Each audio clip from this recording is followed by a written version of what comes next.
Gold, trusted gold buyers. మీరు తాకట్టు పెట్టిన బంగారాన్ని విడిపించి ఈ రోజు ఉన్న మార్కెట్ ధరకు కొనబడను.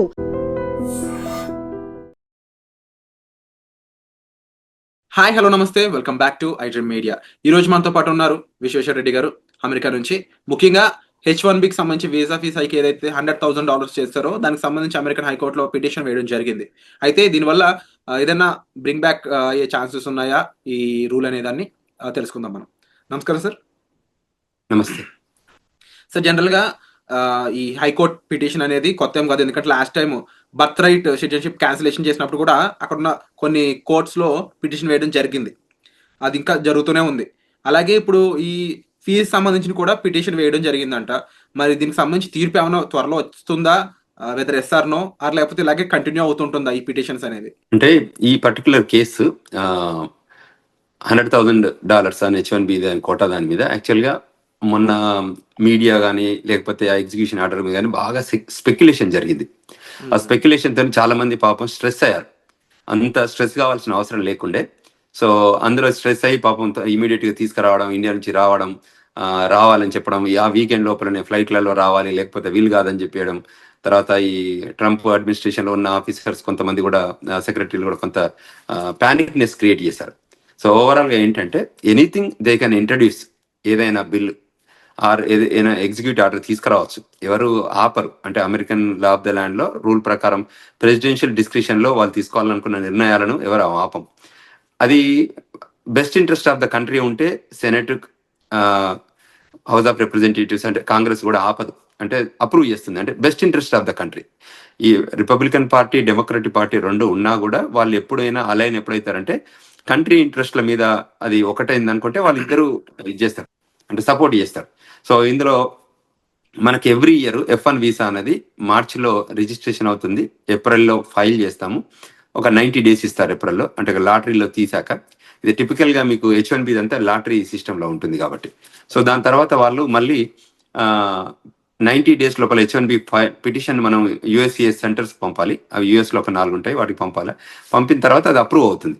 అప్రూవ్ అయ్యే తర్వాత మళ్ళీ దాని యాక్టివేషన్ ఎప్పటి నుంచి ఉంటుంది అంటే October 1వ తారీఖు నుంచి ఉంటుంది. అంటే ఏప్రిల్లో ఫైల్ చేసినా కూడా October 1 నుంచే దాని వ్యాలిడిటీ పీరియడ్ స్టార్ట్ అవుతుంది.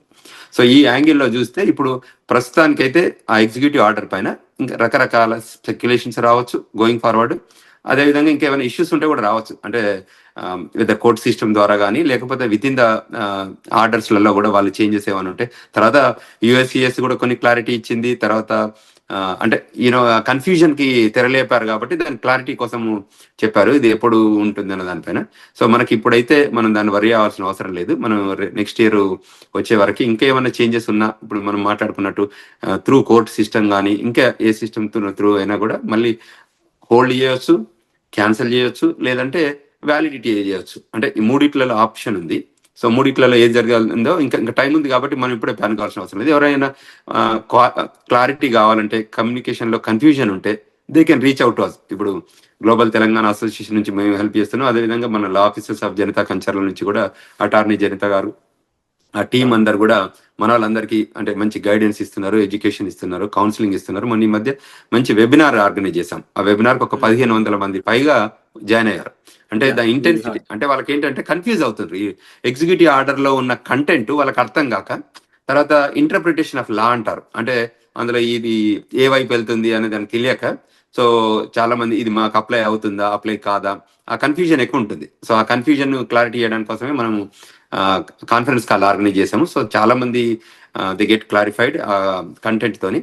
సో అటార్నీ జనతా కాన్ఫరెన్స్ కాల్లో చాలా మంది జాయిన్ అయ్యారు. వాళ్ళందరూ కూడా ఆన్సర్ వచ్చింది. అంటే ఒక 300 క్వశ్చన్స్ పోజ్ చేశారు. 2 గంటల షో నడిచింది వెబినార్. డౌట్స్ అన్ని వాళ్ళ డౌట్స్ అందరు పోస్ట్ చేస్తుంటారు. We organize this call across the United States కానీ అక్రాస్ ద గ్లోబ్ జాయిన్ అయ్యారు. ఎందుకంటే అది వరల్డ్ వైడ్ వేరియస్ కంట్రీస్ లో ఉన్న వాళ్ళు ఉన్నారు. తర్వాత ఇండియాలో ఉన్న పేరెంట్స్ కూడా జాయిన్ అయ్యారు. ఇది గ్రేట్ అచీవ్మెంట్. ఎందుకంటే వాళ్ళకు కూడా క్లారిటీ కావాలి కదా, వాళ్ళు కూడా they wanted to know and first hand information కూడా కావాలి.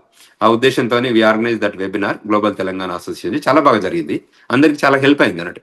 సో అంచేత అదేవిధంగా ఇంకేదైనా క్వశ్చన్స్ ఉన్నా ఫ్యూచర్లో, అంటే ఇది నాట్ ఓన్లీ ఇమిగ్రేషన్ కానీ ఎనీ కన్సర్న్స్ ఉన్న ఇష్యూస్ ఉన్నా కూడా మనం కూడా అడ్రస్ చేస్తున్నాం. ఇప్పుడు DUI ఇష్యూస్ ఉంటాయి, థెఫ్ట్ కేసెస్ ఉంటాయి, అంటే షాప్ లిఫ్టింగ్ కేసెస్ ఉంటాయి, ఇంకా వేరియస్ ఇష్యూస్ వాళ్ళకి మ్యాట్రిమోనియల్ ఇష్యూస్ ఉంటాయి, వాళ్ళకి కన్సర్న్స్ ఉన్న వాటిని కూడా మేము వీఆర్ అడ్రసింగ్. వాళ్ళకు కూడా కౌన్సిలింగ్ చేస్తున్నాం, గైడెన్స్ ఇస్తున్నాం. రిప్రజెంటేషన్ కావాలంటే కూడా ఆ పర్టికులర్ కౌంటీలో ఉన్న అటార్నీని హైర్ చేసి వాళ్ళకి హెల్ప్ చేస్తున్నాం. ఆ తర్వాత DOI కేసులలో కొంత జైలు టర్మ్కి వెళ్తే కూడా వాళ్ళని బెయిల్ బాండ్ల మీద తీసుకొస్తున్నాం.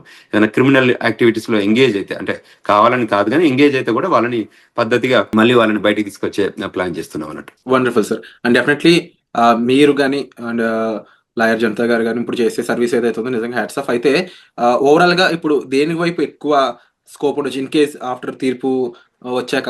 మోస్ట్లీ ఏంటంటే అందరూ భయపడే ఈ డౌట్స్ ఎక్కువ ఉన్నాయి. మీరే అన్నారు 300 వరకు డౌట్స్ అడిగారని చెప్పేసి.